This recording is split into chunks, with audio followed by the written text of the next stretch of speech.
bum bum bum bum bum bum bum. Bum bum bum bum bum bum bum bum bum bum bum. Good evening. This evening we're going to talk about suspense. This is not Alfred Hitchcock. This is Chat with the Docs. Welcome. I'm Hey, Noel guys. Wolf, the acupuncturist at large at the Siloam Center for Traditional Medicine. At large. At large. Still. Even yet. Did you get all those cheese curds?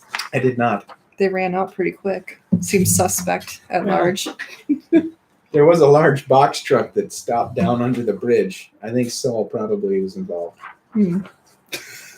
They were all gone the next day. He said something about no hurry with that government brick. Oh. So I'm thinking Saul's taken And care then we're of. hearing squeaks under the bridge. Actually, I think they were going to resell it. Oh. I think they were going to take it down to Chicago to like a Chicago's farmer's market and resell it at an inflated price. Anything more than free, right? Well, he's got some colorful friends. That's okay. This is Dr. Noel. She Yes. is the chiropractor at large. Sorry, guys. I didn't introduce myself. It's snowing today. It's a little off. Well, it is a little off.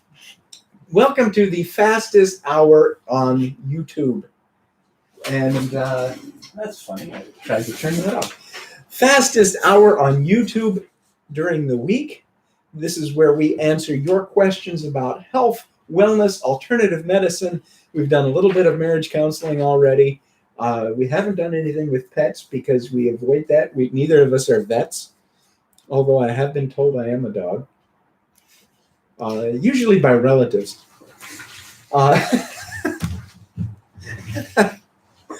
It's okay. Somebody's got to be.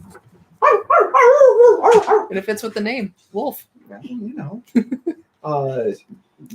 centuries of devolution, and you get me, a Cocker Spaniel. Anyway, welcome to Chat with the Docs. If you have a question that you'd like us to answer, or if you need something that you want to run by licensed medical professionals and not be charged anything because you're too cheap, or in this case, just thrifty and taking advantage of the fact that we need people to call us at 608-314-8791. We won't say anything about you being cheap.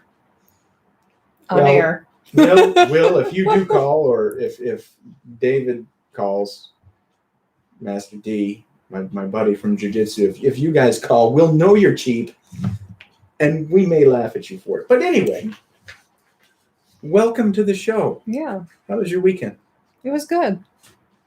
I sat out in a tree and just was cold and ate fruit snacks and Dunkaroos. The deer do not like Dunkaroos. What's a Dunkaroo? It's a childhood snack from the 90s. The deer do not have the taste for the finer things in life. I have never heard of Dunkaroo. It's a little cookie with a little frosting that you dip the cookie into. They probably could smell it. They didn't like it. They didn't like the fruit snacks either. We threw 2 on the ground. They weren't having it. We put on YouTube and picked a guy who was doing a call. They didn't like that either. Uh-huh. Another year that the freezer isn't going to be turned on. Midwest hunters. A couple weeks ago we had someone trolling us who was upset because I said something about butchering deer and cutting yourself and how it happens. And he's going to be really mad at me that I'm trolling. He came up with not one rebuttal post, but 3 that day. Oh. You get a life, man. I'm going to say I'm throwing fruit snacks and Dunkaroos out. Gotta try it. Well, I have heard that the wild boar are getting closer. Seriously? Yeah. No. Yes. They have them in Michigan. Really? They have them in Indiana.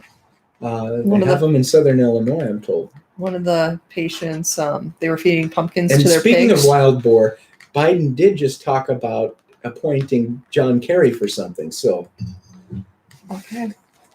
well, we didn't lose our only viewer.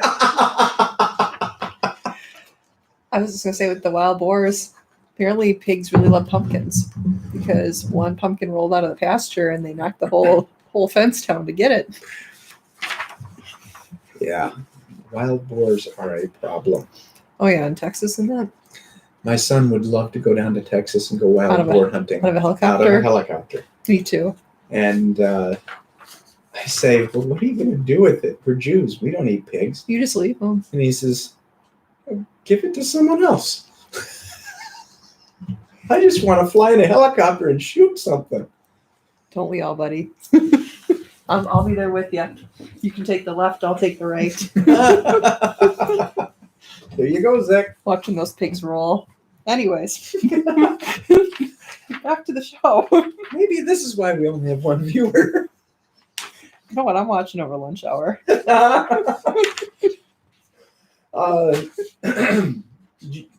We got someone that actually wrote in with Really? an answer. Actually, they called in yesterday. Cool. Good Yeah. timing. Yeah. So we have an answer to last week's conundrum, and we'll find out if he got it right. I hope so. Let's take the first question. Let's skip Toby. Toby, we will get to you. We will get to thee. You know, I had a horse when I was a kid named Toby. Can you really? Yes, it was a very asthmatic old Appaloosa. Asthmatic? She was my buddy. I just felt bad that I couldn't share my inhaler with her. We were the dorkiest horse and rider out there. Both of us had asthma. Oh. If either of us had glasses, there would have been tape on the glasses. But she was cute. I rode her with a hackamore, so there was no way to put tape on her blinders, because why would you put blinders on a horse? I know the function of it, but I rode bareback with a hackamore, and she was my buddy. And I was so short, and she was such a big horse that I would have to climb up on a fence, throw my leg way out, and try to get over on her while she was eating oats, and then wait for her to get done, and then she'd just kind of snort and walk around. Because Toby didn't do what she was told. She did what Toby wanted to do. But She's a good woman. she was funny. And when I would be, past that point of being able to recapture myself and balance and do the Karate Kid thing on the fence post, and I'd be falling, she would rotate and step away, and I'd go flat on my face. And the horse would kind of pick her nose up from the oats and start laughing at me. Horses do laugh. No, this is not psychosis. It's reality. They gotta have fun too. Let's go to Lynette. Okay. Do you want to read Lynette? Yep. That's a lovely name. From Tallahassee, Florida. It fits, doesn't it? It does. I have white spots that started showing up on my arms in the last year. It doesn't itch. They're just white or gray freckles on my arms. I also have some raw rashes under my arms and in my bikini area that burn and itch. Do you have any idea what this might be and how to get rid of it? Definitely someone from Florida. Up in the Midwest, they'd say it's drawing What? area. Oh, yeah. Number one, I'm going to assume you've got lighter skin because of how you worded this, but and because of the presenting complaint, the additional presenting complaint. But if it's darker skin with white spots, that could be vitiligo, which would be autoimmune, and that opens up a whole other can of worms. But in this case, if you're lighter skinned and you're starting to get these white spots on your arms, splots. That's right. Sounds like I fell out of a tree stand. Splot. No Dunkaroo is for you. Oh man. It sounds very fungal to me. Mm-hmm. Lynette, you have a fungus among us. Florida with all the humidity and all that, that's the perfect breeding ground. Yes. Now, when you start with these raw rashes in the underarms and bikini area, if you're a little overweight, you can get them under the folds of your belly. Now we're talking a full-blown candida infection. Everyone's got some candida to a degree, but when it gets out of control, that's when you start seeing it vent to the surface, and that's the white blotches on your forearms are probably not candida. It's probably another fungal issue, but they go together. The other aspect of it is what caused it. What caused it to be so acute? What caused that damp heat to just spring to the surface? Now, clinically, over my long and cavity-free career, I am not a dentist. I'm not allowed to make those kind of diagnoses. Mr. Wolf, shame on you. All right. My long and illustrious career. How's that? Beautiful. One of my favorite, sidetrack, one of my favorite films was Day at the Races with Groucho Marx and the Marx Brothers. And you've got Groucho masquerading, he's a vet masquerading as this brilliant doctor. And the sanitarium that's hired him for this very wealthy widow that just thinks he's wonderful, they brought in some other additional doctors to just check him out. And this guy who was at Heidelberg, he was the top professor at Heidelberg. He's got the little beard that points out. And at one point, Groucho says, "Don't point that at me. It might go off." Anyway, the guy says, "So tell me, have you any experiences that you'd like to share with us?" And Groucho says, "Well, I had some neat experiences during the flu outbreak, Spanish flu." And the doctors get all excited and they say, "Oh, what was that? What was your experience?" He says, "I got the flu." So, long way to go for a very mild joke. We just got a live chat. Dr. Strange, at the beginning of the show, we mentioned I'm the acupuncturist and do some functional medicine. This is Dr. Noel. She is the chiropractic. She also does some functional medicine. So hope that answers your question. And now we have 2 viewers. There we go. Welcome. So the question is, what's caused this flare of the fungal symptoms? Now, let's go back to basics with immune system. What do we know about the immune system? We know you've got the Th1 and the Th2 systems, right? Yep. One focuses on what? Bacteria and viruses, right? Yeah. That's our little teeter-totter. When the bacteria and viruses are very active, the Th1 kicks in, which means Th2 response goes down. Th2 response goes after parasites, funguses, things like that. And then they get a chance to overgrow. And these guys come up. So when you're starting to see that issue, number one, you want to consider the gut and consider what's living in the gut. But in addition to that, because if the mold was allowed to grow out of control, so were the other critters that were living in the patient. Roundworms, flatworms, tapeworms, Giardia, all kinds of stuff. Giardia, you make me so ill, makes me want to vomit. Never mind. We won't go there. Catchy tune. Scary lyrics. Did you ever make up tunes when you were in med school?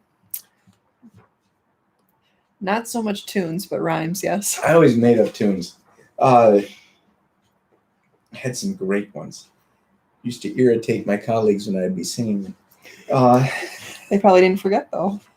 So what you want to take a look at, yes, take a look at the gut, but also take a look for bacterial and viral infections, chronic.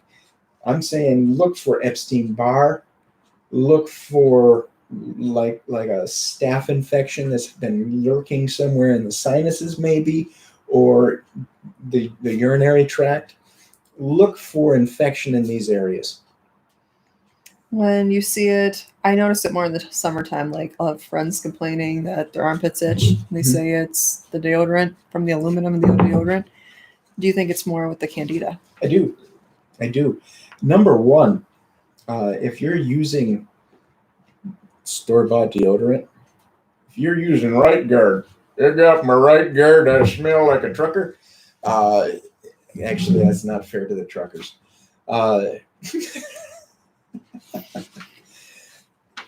If you're using, Walmart, if you're buying your deodorant at Walmart or something, it's got the aluminum, it's got all that other. I buy the baking soda. Oh, good for you. It's still loaded with garbage. Look at the ingredient list.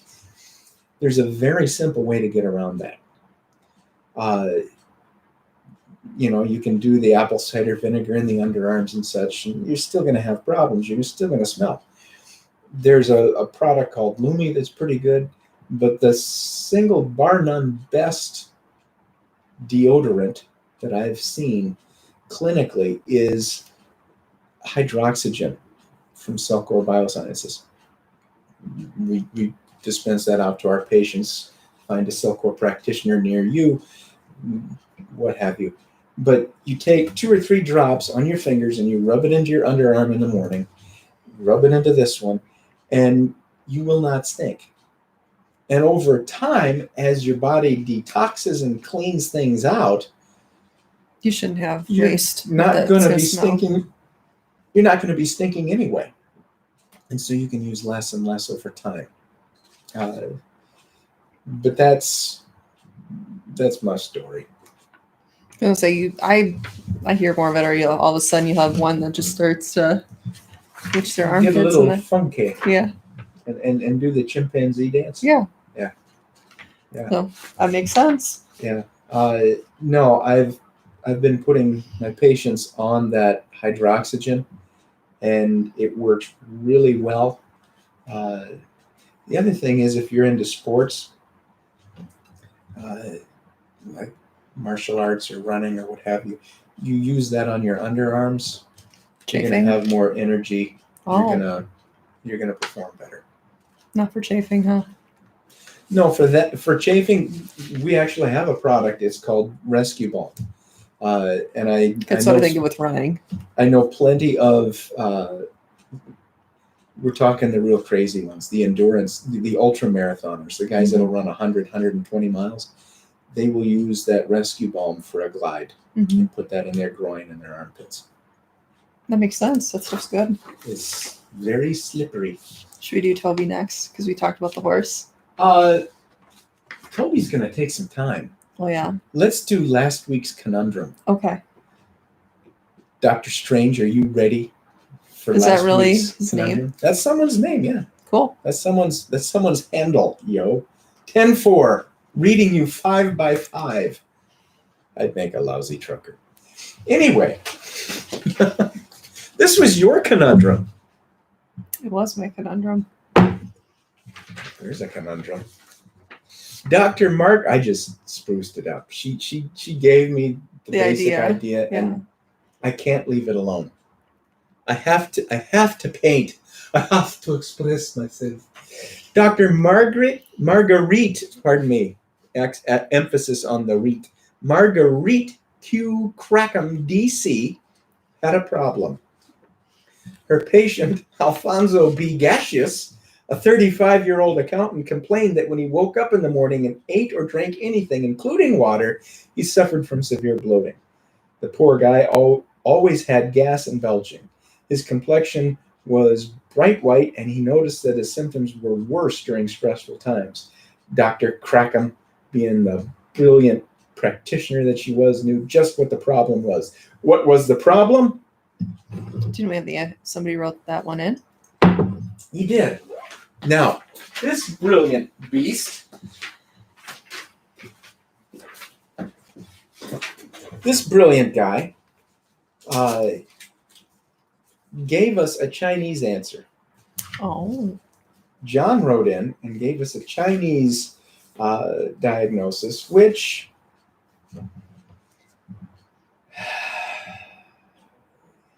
yes, I can see the argument for it,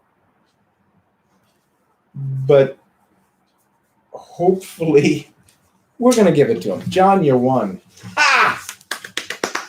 John's answer was empty cold. So from a Chinese perspective, normally that would appear differently. You'd see a bright white pale complexion. The patient would always be very, very cold. Be more clear mucus coming out. and like the old classic cockscrow diarrhea, where you wake up at 5 in the morning, you have diarrhea, and then you're done for the rest of the day. Undigested food. You're thinking more in terms of a spleen chi vacuity, or cold in that digestive chi. Uh, yeah, we can make the argument for that, but and I told you last week, there's a couple of different answers. So, what answer did you have? This was your conundrum, Doc. Yes, because I saw something on Instagram with The Simpsons. We're deep. I am real. That's all I can say. I would say ileocecal valve dysfunction. Yes, that SIBO issue. Mm-hmm. Now, if there's ileocecal valve dysfunction causing SIBO, which if you're having the one, you're going to have the other, because the SIBO is caused by that valve dysfunction. Mm-hmm. Then the question is, what's causing the valve dysfunction? Probably our favorite thing. That can be a couple of things. That can be allergies, Mm-hmm. food sensitivities. That can be stress. Worms. Worms. You just opened up a whole can of worms. Yes. Worms. Worms. I can't talk. So, John, because you had a very close answer that we could make an argument for, and because you were drawn at random out of a list of a hat full of you. Makes it very easy for Hey, us. we're a high-class show in its infancy. Give us a call, and we'll get you in there for The good stuff. the good stuff. Cheese Picking what it curds. is that you wanted out of our vast apothecary of fun. Oh, this was last week's conundrum. We answered it without even looking at the answer. Boy, we're good. We Yes, knew it. allergy causing dysfunction of the ileocecal valve, parasite infection. Boy, we're cool. Well, we try to be. Still, they laugh at us. They mock us. A lot of people go through that though. Hey, That, YouTube needs some drama. oh yeah. A lot of people get bloated though. Yeah. Like first thing. Like I was surprised how many people are like, that's me, that's me, that's me. I was like, gotta come up with a conundrum.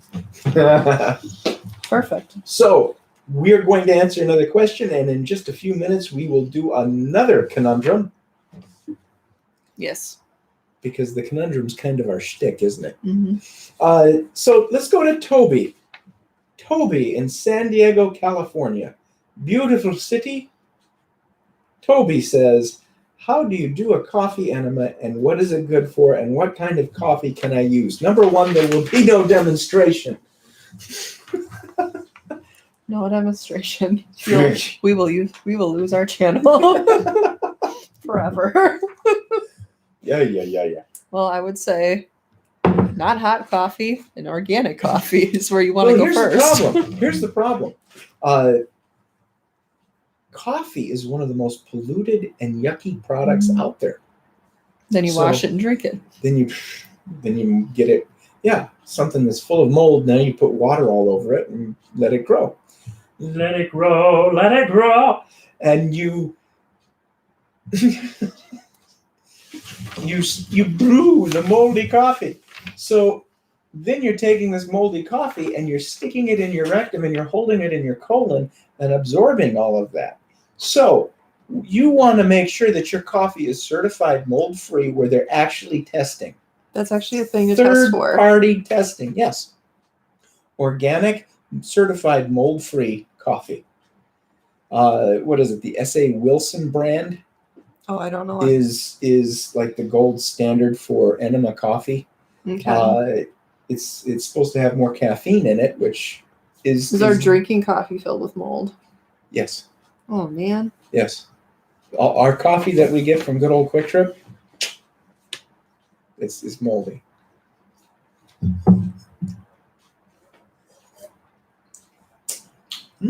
Back to I need to shave Tito's. my coffee mug. Back to I need to Tito's. shave my coffee mug. Back to Tito's. Well, No, any better, huh? do you want to talk about that? Anyway, so I think it's the S.A. Wilson brand, and it's a very light roast. If it's even roasted at all, sometimes it's just dried. It's green coffee that's dried. And when you brew it, it's more of a greenish, milky color. Very, very. It's got a lot of thickness to it, just naturally. There's a lot of mucilage in there. Now, that, number one, there's a lot of volatile oils in there. Number two, that mucilage goes in and helps to soothe sores in the colon. So it's very helpful. So, what's it good for? What is it good for? Anything with the rectum. Enemas. Don't look at me that way. So, anytime there's a drainage issue in the body, coffee enemas are phenomenal because the oils, the coffee, caffeine, it will cause. Let's go backwards a little bit. That was the rewind. Oh, I got that. The blood supply to the rectum. You've got to kind of think of the blood supply as a bus route. The blood supply comes in, it supplies the rectum, and it moves on to the next stop. Next stop, liver. Next stop, liver. I've ridden the L in Chicago. I know their tune. It goes to the liver next. So anything that it absorbs through that very thin membranous wall of the colon, which is right there against those arteries, gets carried away to the liver, which is why you don't want to be sitting on your stool all day just holding it. If you have stool in your colon, you want to avoid it as soon as you can. Otherwise, you just run the risk of reabsorbing some of that yuck that you're trying to avoid back to the liver, and it has to go through the process again. So the coffee will cause that liver to dilate and cause that liver to start draining. So what does that mean? That means the lymphatics have a place to empty to now, right? And if you've been watching our show for any length of time, you kind of pick up on the fact that lymphatics are a big thing. Mm-hmm. Because if the lymphatics aren't draining, how are you going to get stuff out of your intercellular waste? How are you going to get rid of it? Then that just sits there and it makes the tissue more brittle, mm-hmm. more prone to damage. How are you going to, if the lymphatics aren't draining, how are those non-vascular tissues going to get rid of their waste? It just sits there. If you've got chronic infection, Lyme disease, Bartonella, Epstein-Barr, and it's just sitting there in your tissues, how do you get rid of it? If you've got brain fog, chronic brain fog, if you've got, say, chronic depression, this is very interesting now. I have patients with chronic depression. We treat them. We dilate that lymphatic system using, focusing on the liver in Chinese medicine. The shui yin is the seat of all the emotions, yeah? That was a German Chinese practitioner. Oh. Yeah. Yeah. See, that is your multicultural event of the day. I actually said that to a guy just this morning, about an hour ago. Are you the owner? Yes, I am. I thought you'd be Chinese. No, I'm a Jew. But I can speak to you in Spanish if you'd like the multicultural. It was fun. Where did you ever find out about coffee enemas? Starbucks. Oh. No. That barista was. I wouldn't even use their coffee for that. Well, they'll never place an ad on our channel. That's okay. I learned about coffee enemas a long time ago from a patient. And I just couldn't get my brain around it for a long time. And Cecil, a good friend of mine, Cecil, was using it and swore by it. And it helped his brain function, it helped kidney function, it helped joint pain. And then I had to go back to the basics of anatomy and physiology to figure out why it was working. And then everything I'd studied was reiterated at a medical conference this last January or February in Florida through Sulcor when they were explaining lymphatic drainage. Okay. So I have not done one. I'm not in that cool kids club yet.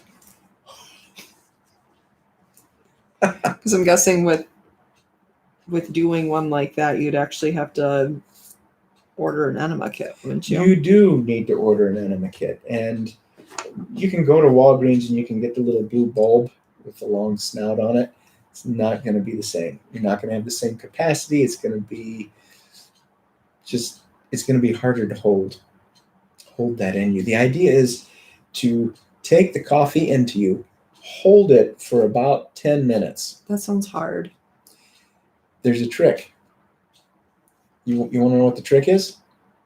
Number one, have a good enema kit. The silicone bag with the long tube.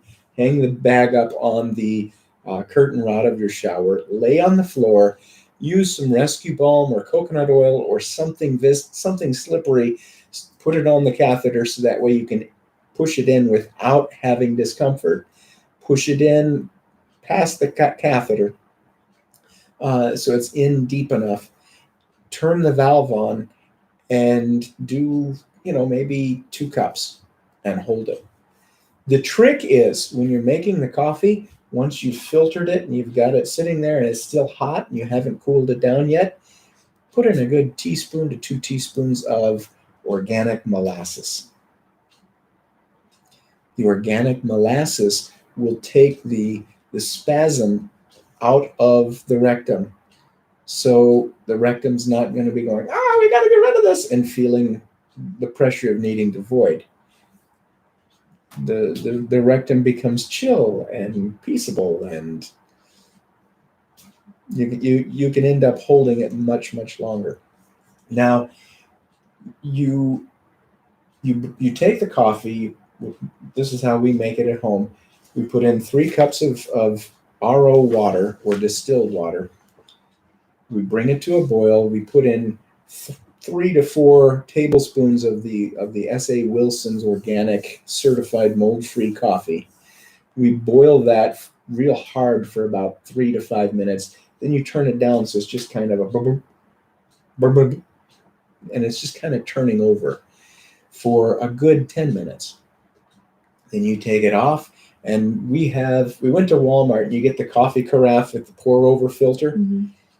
You put the pour over filter in the coffee carafe and you pour the fluid through it. Any grounds get caught in the pour over. Then you take it and you add whatever you need to fill that back up to the 1 quart level with cold RO water or cold distilled. So that way it brings the temperature down rapidly and you don't have to sit around waiting for it to cool. You want it to be between 100 and 105 degrees. Any hotter than that is going to be uncomfortable. Any colder than that is going to be uncomfortable. If it's uncomfortable, your body's going to want to expel it quickly. So then what you can do is once you've worked your way up, because you're not going to be able to hold it for 10 minutes right away. Once you've worked your way up, you can do things like add liquid minerals to it. Liquid supplements to it. If you're doing it first thing in the morning, add your hydroxygen, your biomolecular oxygen or hydroxygen to it. It's a great way to get that stuff mainlined into you. Does that mess you up for the rest of the day? No, it does not. It's a totally different feel than drinking coffee. You're going to get caffeine, but it affects your body differently.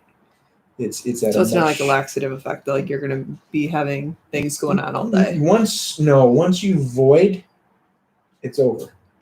You might void once or twice and then it's over. But you'll lay there on the floor. You can You can talk to different practitioners, different people that recommend it and do this, and they'll have YouTube videos on it. You must lay on your left side. No, lay on your right. No, lay on your back. Just get comfortable. Get yourself comfortable. It's not a big deal which side you lay on. Just be comfortable. Put on an audiobook. Do something to just relax and chill for a little bit. 10 minutes. Some people go as much as 20 minutes, and then they'll void. If you do it in the morning, it's a great way to get hydrated. Great way to get hydrated because you absorb a lot of moisture through your colon. Now, does it have to be coffee?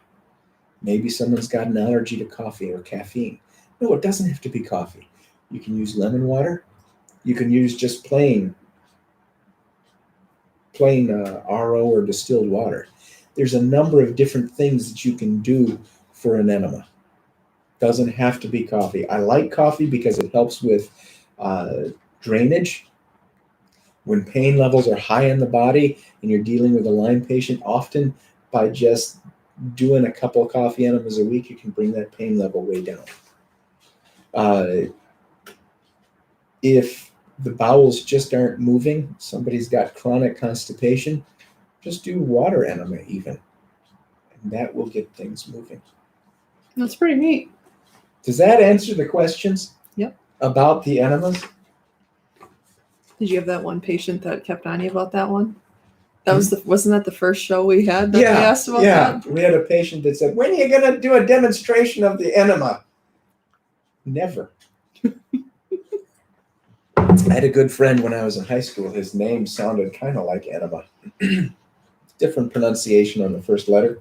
Okay, now you got to say what the name was. And whenever we had a substitute teacher, they'd say, Mr. Enema, Mr. Enema. And we'd go, Pfft. So then we just called him Barium for short. That's probably what he said about you guys, barium. He was the biggest guy in our class. He could have. It's time. I wish we had sound effects. We could have fun with this. It's time for this week's conundrum. Perfect. This week's conundrum. 35-year-old female gained weight after pregnancy and found it difficult to take the weight off. After beginning daily Zumba and faithfully attending said exercise class for 30 days. Ooh, said exercise class. Mm-hmm. That's an intelligentsia right there. That is. We're a high-class show. She went from a size XL to a size small t-shirt. In the past, she would commit herself to diet and exercise, lose the weight, and then within a short couple of months, the weight would return and often in a greater amount. Why would her weight fluctuate so much? Aha! So here we have 35-year-old female. Just came out of pregnancy, gained a bunch of weight during pregnancy, can't get it off, starts doing Zumba every day for 30 days, and she goes from a size large or extra large to a size small. That's pretty significant. That's huge. Why would that be? That's our question. If you can give the Chinese pathology that she struggles with, you can give, and I'm looking very specifically, the not the pattern per se, but the pathogen. John, if you're watching this, you've won 2 weeks in a row. Lay off, buddy. Down, boy, down. We're going to have to make a new rule. What? Don't look at me that way. I got the envelope. Oh, you got the envelope? Yeah, reused. Reduce, reuse, recycle, man. I found it back there, so I was like, ooh. But this is a real problem for people. Yeah. Because people, especially ladies, they gain a bunch of weight during pregnancy, they can't get it off. They find something that starts to lose the weight, they lose the weight, and then boom, it comes right back. And usually they gain extra weight. This is a huge problem. Mm-hmm. So the question is, what's causing the problem? If you think you know the answer to this, write it on the back, we'll keep it simple, of a $5 bill and mail it to Conundrum, care of the Siloam Center, 839 Harding Street, Janesville, Wisconsin, Yep. 53545. If you're one of my relatives and you're too cheap to write it on the back of a $5 bill, or you're one of my relatives and you're just too broke, that usually is what proves you're one of my relatives. Oh no. We're coming into Thanksgiving, guys. Feel the love. Then just call it in. 608-314-8791. I should check this, make sure Carrie's not trying to get a hold of me and say, hey, you gotta call, you jerk. Carrie, you really should try to talk with a Brooklyn accent. It would be hilarious. So, let's go to Alan in Roanoke. Alan in Roanoke. I get lots of headaches. My doctor prescribed Imitrex for them, and it does help some, but I keep on getting headaches and they don't stop or slow down. I get about 3 per week, and they are worse with stress or after eating certain foods. The headache pain usually starts in my forehead and moves to the back of my head. I hear this a lot. Stress, tension, headaches? Number one, is it a true migraine? But they prescribe migraine medication for it all the time and diagnose it migraine. Mm-hmm. Irritates the snot out of me. That's why my sinuses are running so well. No, it bugs the daylights out of me because they'll give Imitrex for cluster headaches or stress headaches or sinus headaches, which is what this is. Yeah. This is a sinus headache. Now, how is that worse with stress? Well, stress causes the body to go like this, which then you also have a lot of food allergies, which makes that C1 very unstable. So then when your body's going like this, the C1's kind of pulled a little bit, and that causes the headache. Mm-hmm. One of my professors that I studied under said, anytime there's a headache, I don't care what the pattern is. Now, this was a Chinese doc. There's a pattern for everything, right? He says, I don't care what the pattern is, always fix the neck because there's a problem in the neck going on with it. Mm-hmm. The pattern may have caused the problem in the neck, but there's a problem in the neck.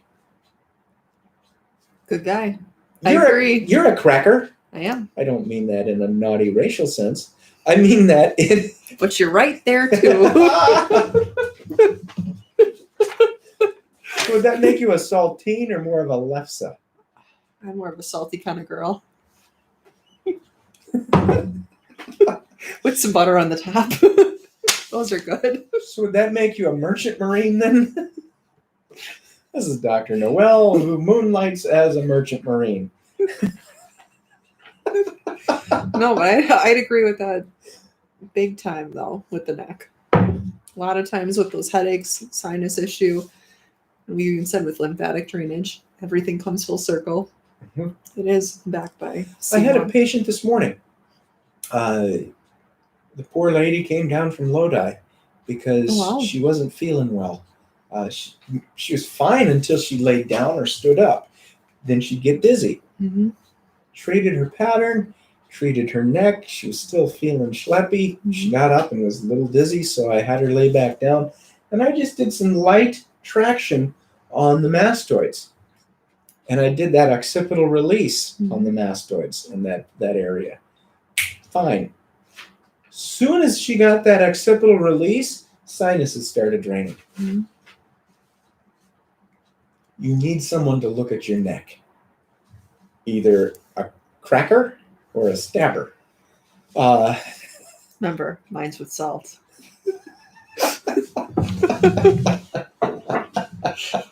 I was like, that's enough for a while. We're getting a new co-host. That's hilarious. No, we're probably only going to be stuck with 2 viewers from here on in. This is welcome to the most pathetic show on YouTube. And we're okay with that. When we don't get enough sleep, things get a little weird. We're okay with that. Because this is the 1 hour of the week where we get to have a little fun. That's right. Oh, let's do Dob. Dob. That's a great name. It is. That's a Hmong name. I didn't know that until It you told is. me that. It is. Do you know what Dob means? Mm-mm.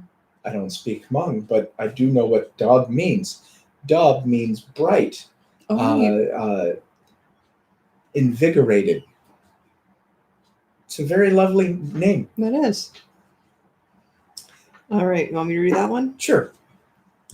I've gained a lot of weight in the last couple of years. My doctor put me on thyroid medication, but it isn't helping.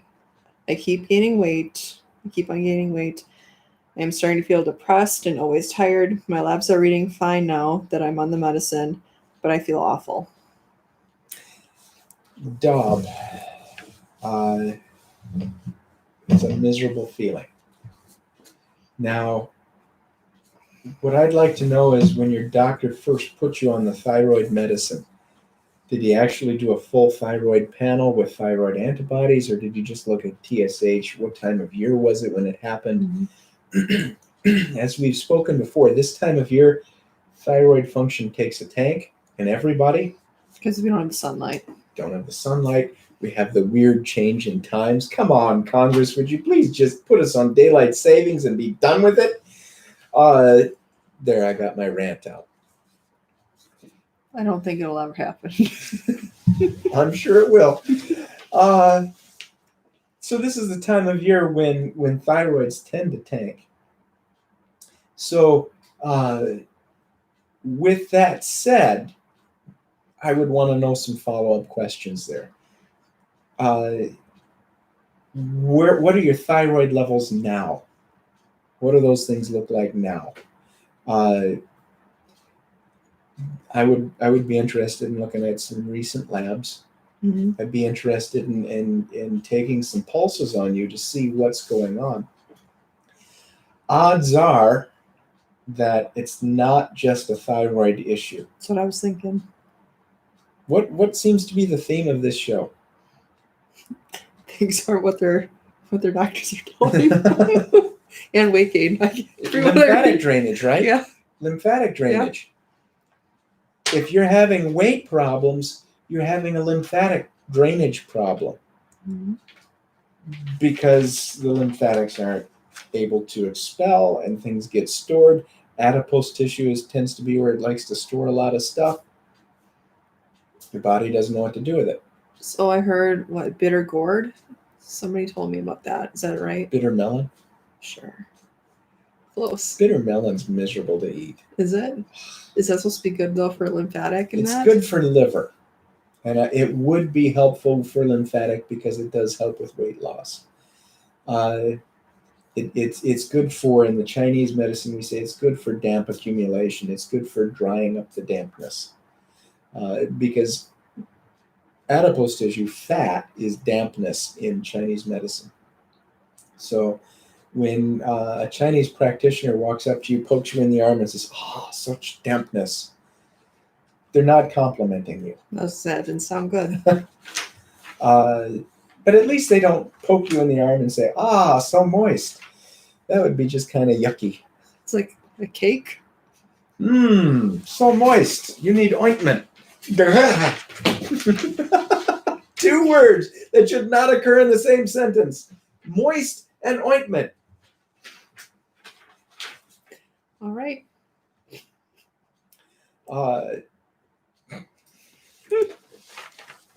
So, Dob, what I would want to do is I would want to look at you and do a constitutional workup on you, see where you're at, see what's going on with your drainage in your body. Mm-hmm. Are you having 2 to 3 bowel movements a day? What's your diet look like? What's your stress level look like? How much sleep are you getting? Do you have a potential for parasitic infections? Do you have a potential for chronic infection? What is going on? Somebody needs to take a look at this stuff. Give us a call at 608-314-8791 so that we can either A, set up an face-to-face meeting in the clinic here, or B, do some telemedicine and talk to you about this stuff. Give us a call, Dob. You can either ask for me or Dr. Noel. Either of us can work with you on this. Either way, Dob, if you call, the first one's on us. We don't normally do that, although we've offered that more and more each week here. But give us a call, because I think we can really help you. Mm-hmm.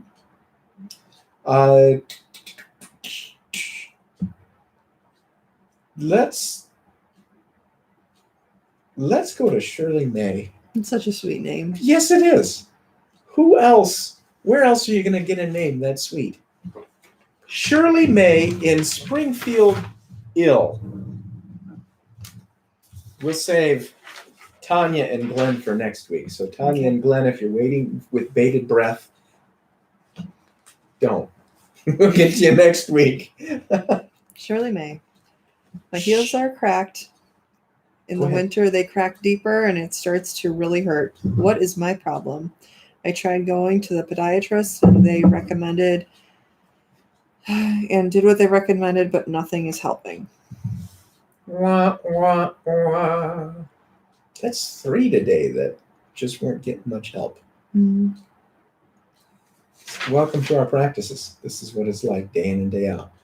You get people that have problems and they can't get an answer. Usually they go more, most times, not always. They go more the traditional medicine route, and then we kind of get The leftovers. they're like, nothing's working. You need to fix it. You're my last hope. Yeah. But it's like, oh, thanks for the pressure. We'll do it. But we usually find the answer. Mm-hmm. And if we can't, we'll tell you.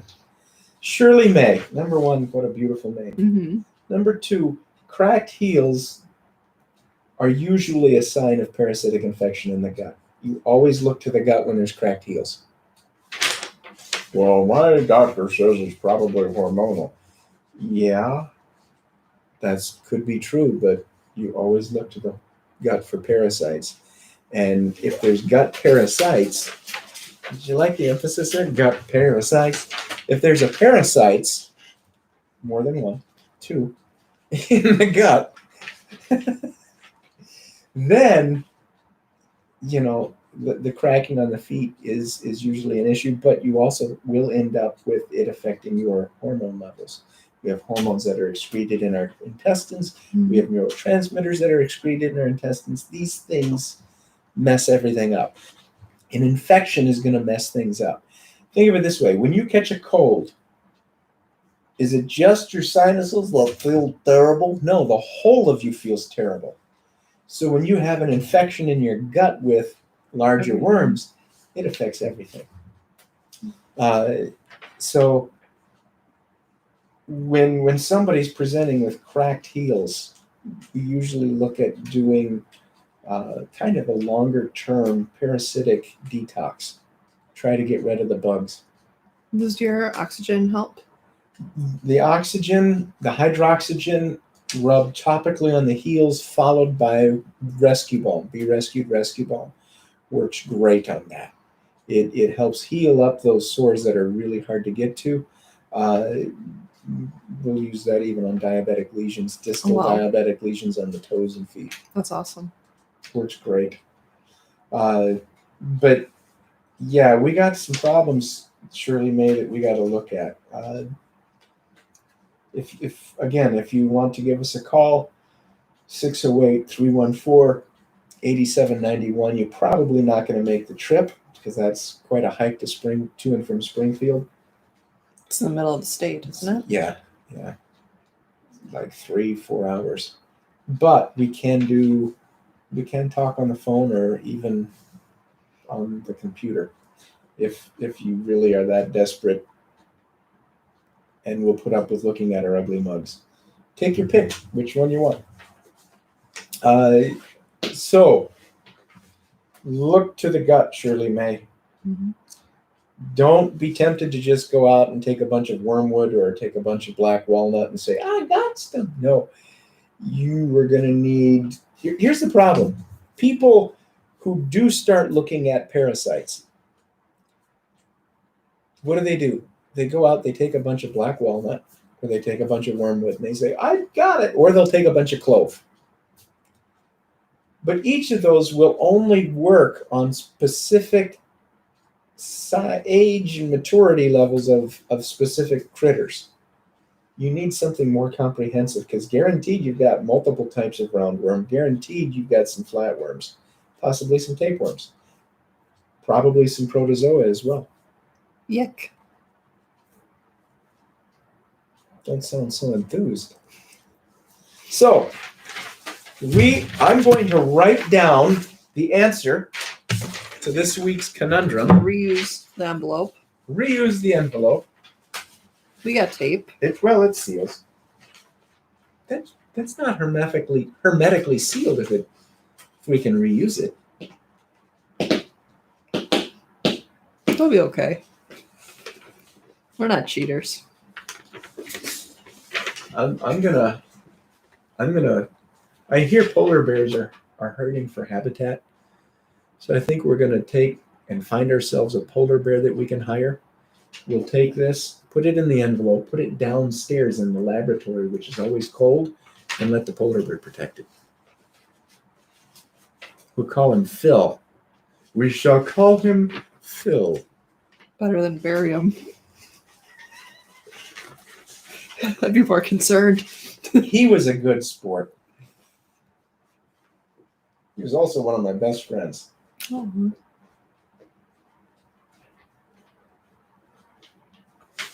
Okay. It is a beauty. You have just wasted. I got my cue from the producer there. You have just wasted another perfectly good hour with us At the Salome Center. at the Salome Center.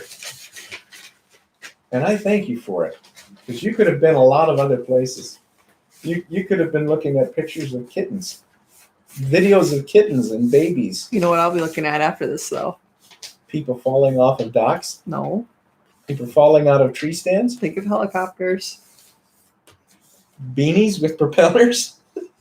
Helicopters and pigs. Wait, never mind. That'll get us censored for sure. I'll tell you offline. Thank you for joining us. Until next week, adios, a bag of toast. Happy Thanksgiving. Oh, that's right. Happy Thanksgiving. Happy Thanksgiving. Enjoy it. Get with your family. Make sure you tell your loved ones how much you care about them. And that sounds trite and cheesy, but It's important. it's important. I just lost a dear friend yesterday, and it's important to make sure that you take every opportunity to hug them and tell them how much you love them. So, till next week, be well. Hey, guys.